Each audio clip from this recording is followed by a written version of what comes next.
This is Optimal Relationships Daily, episode 1558, Talking with Dad, by Dr. Margaret Rutherford of drmargaretrutherford.com. Hello, everybody, and welcome once again to Optimal Relationships Daily. I'm Greg Audino, your host and narrator. Great to have you here today, as I have prepared another parenting post for you. Though this one is just as much about being a parent as it is managing the relationship that you have with your own parents. Perhaps even more of the latter, depending on how you perceive what you hear today. So there's a lot for everyone to learn, and I'm excited to share it. Let's dive in now and start optimizing your life. Talking with Dad, by Dr. Margaret Rutherford of drmargaretrutherford.com. When I was in my early 20s, I called my dad and asked him to have lunch with me. Don't you want your mom to come? Well, Dad, no. This time I want it to just be you and me. Okay, sure. Where do you want to meet? Up to that point, when I would call home, the conversations would always begin like this. Hey, Pris, he would gaily exclaim. How are you? Let me get your mom. I would hear him put the phone down, footsteps trailing off to go find my mother. Betty, Margaret's on the phone. It's not that he wasn't interested. I'm sure that after the call, he would ask my mother what we'd talked about, what tidbits I had shared with her of what was going on in my life. My father and I just didn't talk much. But I was 23 years old, and I wanted to get to know my father. I longed for a more direct connection with him. We had that lunch together, just the two of us. It felt awkward.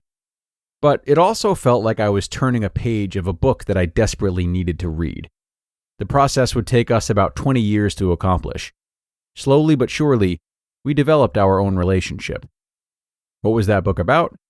It was a book on what's termed enmeshment, when there aren't appropriate boundaries between two or more people in a relationship with one another. And my mother and I were very enmeshed. I knew way too much about her adult life. I'd been her confidant in many ways, and she was way too involved in mine. The lunch with my dad was my first move to begin to shift away from that strange and unhealthy loyalty that suggested I was doing something wrong by having a relationship with him apart from her. Many years later, my dad explained his distance from me. Your mother needed you more, so I stepped out of the way. Sometimes families are complicated. A story of disappointing my dad.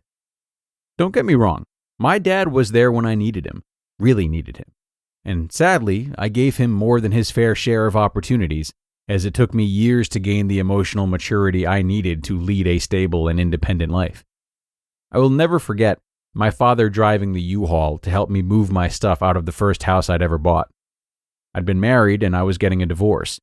I was bouncing around in the front seat, chatting it up with a guy I was already involved with, and acting as if I didn't have a care in the world. I glanced over at Dad, and there was a single tear rolling down his cheek. I had to look away. I pretended I hadn't seen his disappointment in me. That tear etched itself in my memory, causing me inner shame and intense grief. It would take me years to apologize to my father for the immature, self-centered girl that I'd been. When I finally uttered those words to him, regretful tears slipping down my cheeks, he looked at me with a little surprise and forgave me. Why do I tell you all of this? Because if my relationship with my father had not grown through the years, if I had never told him I wanted to get to know him better, if he had not shared a little more with me about himself, if he and I had not become closer, then maybe I would have never told him I remembered what happened in the U-Haul. I might have never asked for forgiveness.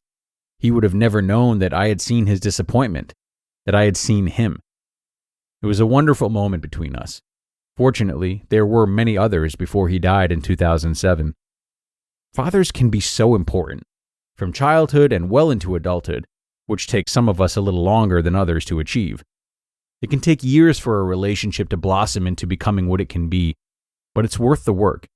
It's worth not settling for what it started out like. You may not have a father like mine. You may have had an abusive, angry, or controlling father or stepfather. Or perhaps your father was not a part of your life at all due to tragedy or absence, in which case you have to mourn the void left when there should have been a loving, supportive man to guide and nurture you. What you need to know before you risk vulnerability. Perhaps my story makes you wonder if you could have had a conversation with your own father. Maybe you want forgiveness, or maybe you want an understanding of things that happened. Perhaps it might be time to have a conversation with him about difficult or complicated feelings that you've had for years. It can be very vulnerable to do this. So, what do you first need to consider? You have to decide if he is capable of having that conversation without becoming defensive, irrational, angry, or blaming. And of course, you need to be able to do the same. If not, it's not a good idea to try. You'll get hurt all over again. But it can help in a way to realize and accept that he isn't withholding something from you and that he is capable of giving. He simply doesn't have it to give.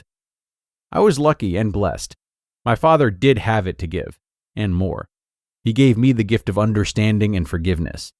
It's a gift that I will never take for granted. You just listened to the post titled, Talking with Dad, by Dr. Margaret Rutherford of drmargaretrutherford.com.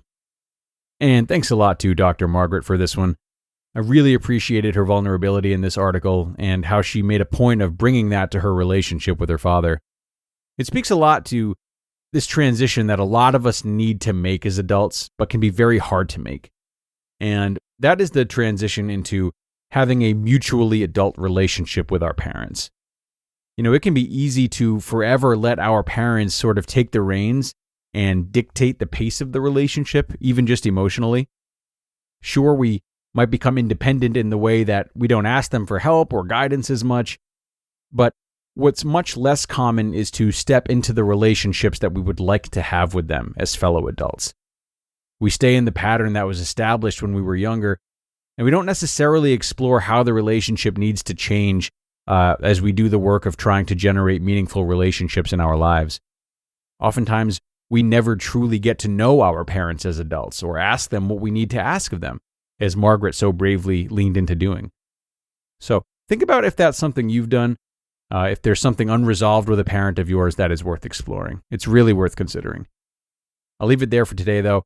I'm hoping this article was helpful to you, whether you consider it from the perspective of how to be a parent or how to interact with your own parents. Either one will do, like I said in the intro.